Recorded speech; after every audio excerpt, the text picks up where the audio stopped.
আসসালামু আলাইকুম। বৈছা, বৈষম্য বিরোধী ছাত্র আন্দোলন নামটা শুনলেই জানি এখন কেমন কেমন লাগে। নাম বলছি তো, মানে শব্দগুলো শুনলেই বৈষম্য, বৈষম্য বিরোধী, সমন্বয়ক, একটা অ্যালার্জি অ্যালার্জি ভাব। দেখলেই চেহারার সামনে ইউনুসের একটা বিভৎস চেহারা ভেসে ওঠে। ইউনুস, তারপরে তার সাথে চেলাচামুন্ডা, তার সাথে এই মাঠ পর্যায়ের এই সচিবালয়ের, তারপরে তাদের হয়ে আবার এনসিপি, তারপরে ধরেন জেলা শহরে, উপজেলা শহরে কিছু উদ্ভট ক্যারেক্টার, সমাজের উদ্ভট শ্রেণী, বকে যাওয়া শ্রেণী, টিনের শ্রেণী, যেটা এইটার চেহারাটা চোখে ভাসে। এই উদ্ভট শ্রেণীটা জামাতে ইসলামী, এবং তাদের সরাসরি যদি আমি নাও স্বীকার করি যে সরাসরি জামাতে ইসলামী না, কিন্তু জামাতে ইসলামী সহ্য করে গেছে বৈছা, এবং বৈছা হয়ে এনসিপি এদেরকে জামাত কোলে তুলে নিয়েছে। এবং বৈছা মানে বৈষম্য বিরোধী ছাত্র আন্দোলন ইউনুস আমলে যত অপকর্ম করেছে, এই অপকর্ম কোনোটাই জামাত বাধাও দেয়নি, নিন্দাও জানেনি, ধিক্কারও জানেনি, বলেও নেই কাজটাও খারাপ করছে না, বরঞ্চ এদেরকে আরো জাতিপ্রতি ডেকে তাদেরকে আদর্শ হাত করেছে। এই বৈছা উত্তরবঙ্গে একটা কথা বলে না, অভাব যায় না মইলে স্বভাব যায় না ধুইলে। এদের থাপানো অভ্যাস, খাওয়ার অভ্যাস, লুটপাটের অভ্যাস, ব্ল্যাকমেলের অভ্যাস, মপ করার অভ্যাস, এই অভ্যাসগুলা ত্যাগ করা তো মুশকিল। 18 মাস 19 মাস কম সময় না।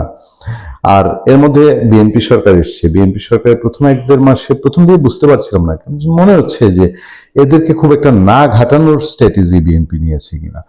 যে আচ্ছা, বৈছা বা এই বৈষম্য বিরোধী সমন্বয়ক এনসিপি এরা ইউনুস আমলেও যেরকম ছিল, এদেরকে ভাগবাটোয়ারা দিয়ে কাজকর্ম করছে বিএনপির লোকজন, এদের ভাগ এদের মতো করে আলাদা করে রাইখা দিত। ওদেরও সব যায় নাই, আর বিএনপিরও এই টলারেট করার, বিএনপি তো আবার খুব স্যাক্রিফাইস করা দল, তারা গণভোটেও মাইনা নেয় স্যাক্রিফাইস করে, তারা এই জুলাই সনদ নামের একটা অদ্ভুত জিনিস, এটাও মাইনা নেয় তারা স্যাক্রিফাইস করে। এখন কি তারা স্যাক্রিফাইস করে এই বৈছা সমন্বয়ক এরা আরো 2, 4, 5, 10 বছর বাংলাদেশে রাজ করবে, এটাও কি তারা মাইনা নেয়? আমার সামনে একটা খবর আছে, দেখেন। রাজশাহীর গোদাগাড়িতে বৈষম্য বিরোধী ছাত্র আন্দোলন জুলাই যোদ্ধা, বৈষম্য বিরোধী ছাত্র আন্দোলন জুলাই যোদ্ধা, এটা হলো সংগঠনটার নাম। এই নামে একটি সংগঠনের কার্যালয় করার জন্য প্রেস ক্লাব দখলের চেষ্টার অভিযোগ উঠেছে। প্রেস ক্লাব দখল করে ফেলতেছে বৈছা নাম দিয়া। এ নিয়ে মঙ্গলবার সকালে প্রেস ক্লাবের ফটকে তালা ঝুলিয়ে দেওয়া হয়, পরে সাংবাদিকরা তালা কেটে ভেতরে ঢুকেছেন। কি বুঝলেন? মানে এখনো এদের সেই হেডম এখনো আছে, এখনো তাদের তারা সেই অনুকূল পরিবেশ আছে, এখনো তারা মনে করছে যে তারা চাইলেই এইসব করতে পারে। তাদের গোদাবাড়িতে কোনো ভয়ে ভীতি বা তাদের মনে নাই যে তাদের পিতা ইউনুস বিদায় নিয়েছে, জাপানুরাল দিছে, বিলাস করতে গেছে। কি বিলাস আমি আর বললাম না। বৈষম্য বিরোধী ছাত্র আন্দোলনের ব্যানারে আওয়ামী সরকার পতনের আন্দোলন চলাকালে 2024 সালের 5 আগস্ট গোদাগাড়ী উপজেলা সদরে 32 জন আহত হয়েছিলেন।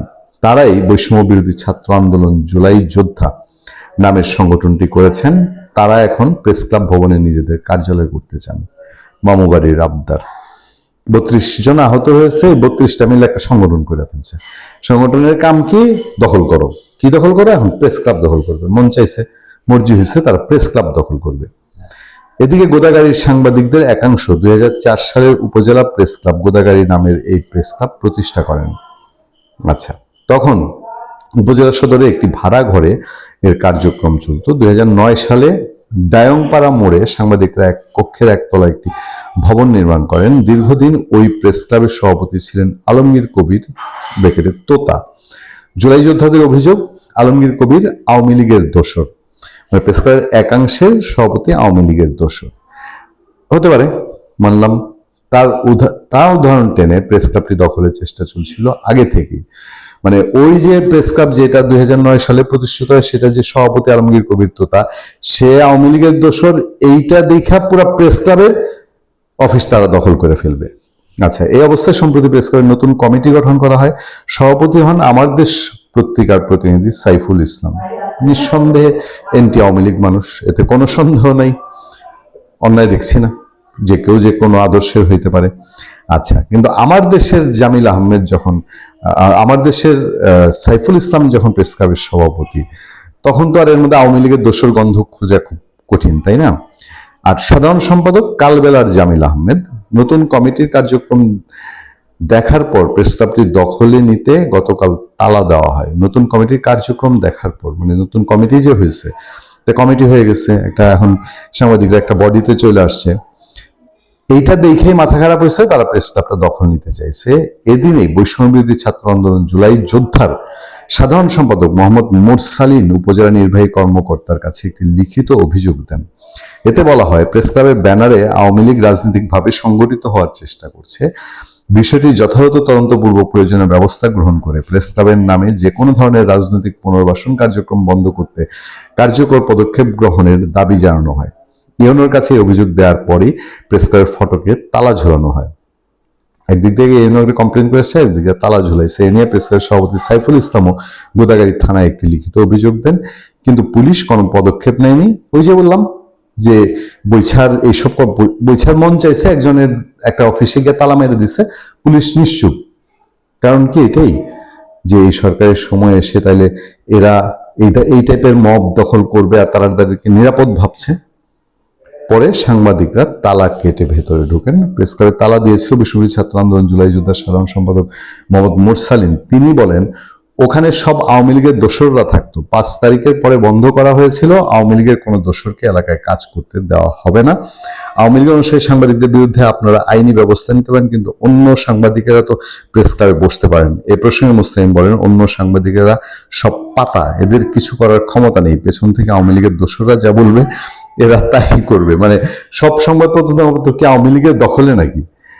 আচ্ছা, ওই বৈষম্য বিরোধী ছাত্র আন্দোলন কি আহত জুলাই যোদ্ধা সংগঠনের সভাপতি সাবিয়ার রহমান মিল্টন, গোদাগাড়ী পৌর যুব দলের নেতা, আবার যাক যুব দলের ছিল আছে এখানে, সাবিয়ার বলেন তিনি প্রেস ক্লাবে তালা লাগানোর পক্ষেও নন, আবার সাংবাদিকতার আড়ালে আওয়ামী লীগের দোষরদের পুনর্বাসন করার পক্ষেও নন।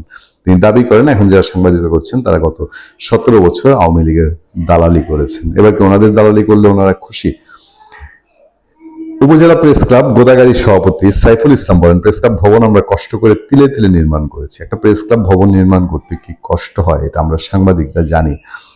যাকে আলমগীর কবিরকে নিয়ে আপত্তি, তাকে বাদ দিয়ে কমিটি করা হয়েছে, এখানে সাংবাদিকতার চর্চা হয়, তারপর এটি দখলের চেষ্টা করা অত্যন্ত দুঃখজনক। আর কিছু বলার নাই। ইউনো সাহেব বলছেন, প্রেস ক্লাব এইভাবে কেউ নেয়নি, প্রেস ক্লাবে তালা দেওয়া হয়েছিল, সাংবাদিকরা আবার তালা ভেঙে ঢুকেছেন। আর কি সমস্যা সেটা দুই পক্ষের কথা শুনলে বোঝা যাবে। আমার এখনো কোনো ভাবনা নেই, দুই পক্ষের বক্তব্য শুনবো। শুনেন, তালাটা যে লাগাইছে এটা কি আইনি কাজ? এক পক্ষ গিয়া যা মন চাইলো, আওয়ামী লীগের দোষরও ধরেন আওয়ামী লীগই পাওয়া গেল, আপনি আমি গিয়ে তার বাড়িতে একটা তালা মাইরা দিয়ে আসবো? তাহলে কি সেই মবের মূল্যকের ছায়া এখনো? ভালো থাকবেন, সুস্থ থাকবেন। আপনার সাথে আমি আতিক রহমান, পূর্ণিয়া।